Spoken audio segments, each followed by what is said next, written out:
Hello dear students, welcome back to my channel physics SPC ray optics and optical instrument का एक question.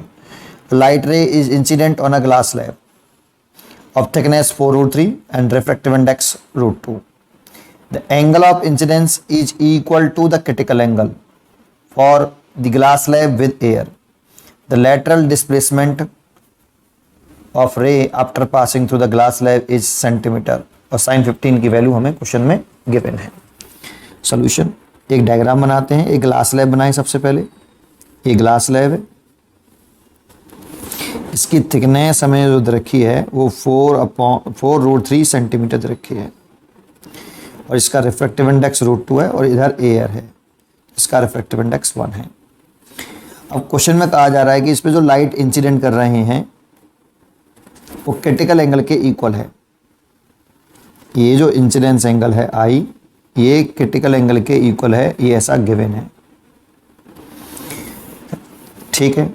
अब हमें glass और air, इसका रिफ्रैक्टिव इंडेक्स 1 और इसका रिफ्रैक्टिव इंडेक्स √2. इसके लिए अगर क्रिटिकल एंगल निकालना है तो क्रिटिकल एंगल के लिए लाइट डेंसर टू रेयर जानी चाहिए, जो कि जा रही है ग्लास टू एयर जानी चाहिए बेटा. ठीक है.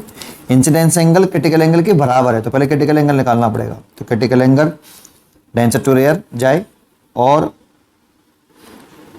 रिफ्रैक्शन एंगल 90 डिग्री हो जाए, इसको बोलते हैं क्रिटिकल एंगल. इसके लिए फॉर्मूला डायरेक्टली याद करिए आप. Sine C is equal to refractive index of rare medium divided by refractive index of denser medium.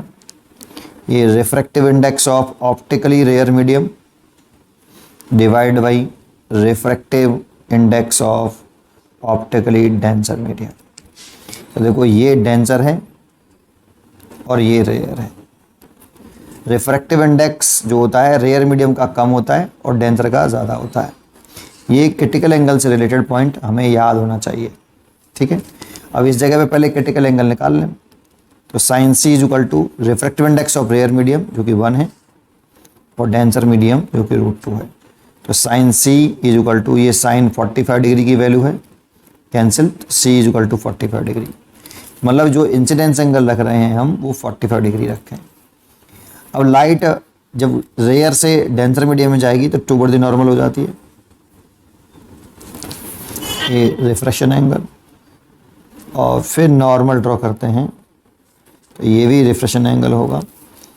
और लैटरल डिस्प्लेसमेंट में हमने पढ़ा है कि जब दो सरफेसेस पैरेलल हों, फिर मीडियम इधर भी एयर है इधर भी एयर है, तो इमर्जेंट रे जो होती है वो इस इंसिडेंट रे के पैरेलल होती है और ये एंगल भी 45 डिग्री ही आएगा. और इमर्जेंट रे और इंसिडेंट रे के बीच की जो परपेंडिकुलर सेपरेशन है, ये इस सेपरेशन को बोलते हैं हम लैटरल डिस्प्लेसमेंट. Lateral displacement. और हमें यही कैलकुलेट करना है. तो लैटरल डिस्प्लेसमेंट x का फॉर्मूला होता है t sine i minus R over cos R, या t multiplied by sec R लिख सकते हैं, 1 कॉस आर सेक आर लिख सकते हो. ये फॉर्मूला होता है, लेकिन उसके लिए हमें r निकालना पड़ेगा. तो इस वाले पॉइंट पर स्नेल्स लॉ अप्लाई कर दीजिए. इसे a पॉइंट कहते हैं, तो a पॉइंट पर आप स्नेल्स लॉ लगा लीजिए. तो 1 into sine 45, 1 into sine 45 √2 multiplied by sine R. Sine 45 की वैल्यू 1/√2, ये √2, ये साइन आर. इसको इसके नीचे ले आएंगे तो 1/2 हो जाएगा साइन आर. ये साइन 30 डिग्री की वैल्यू हो गई तो साइन आर ये cancel, R is equal to 30 degree. वो आर भी आ गया. टी की वैल्यू हमें क्वेश्चन में गिवन है 4√3, तो ये 4√3 साइन 45 आई है और आर 30 है तो 15 डिग्री हो गया डिवाइड बाई कॉस 30. तो 4√3 और साइन 15 डिग्री की वैल्यू क्वेश्चन में गिवन है 0.25 और कॉस 30 की वैल्यू होती है √3/2. √3 से √3 कैंसिल, ये हो गया 8 इंटू 0.25, दैट मीन्स 200 हो जाएगा और पॉइंट यहाँ लगाएंगे तो 2 आ जाएगा बेटा. तो लैटरल डिस्प्लेसमेंट आ गया x बराबर 2 सेंटीमीटर, क्योंकि ये भी सेंटीमीटर में था तो ये सेंटीमीटर में. तो यहाँ हम भर देंगे 2 सेंटीमीटर. इंटीजर टाइप है तो इंटीजर में भरेंगे. पढ़ते रहिए और खुश रहिए.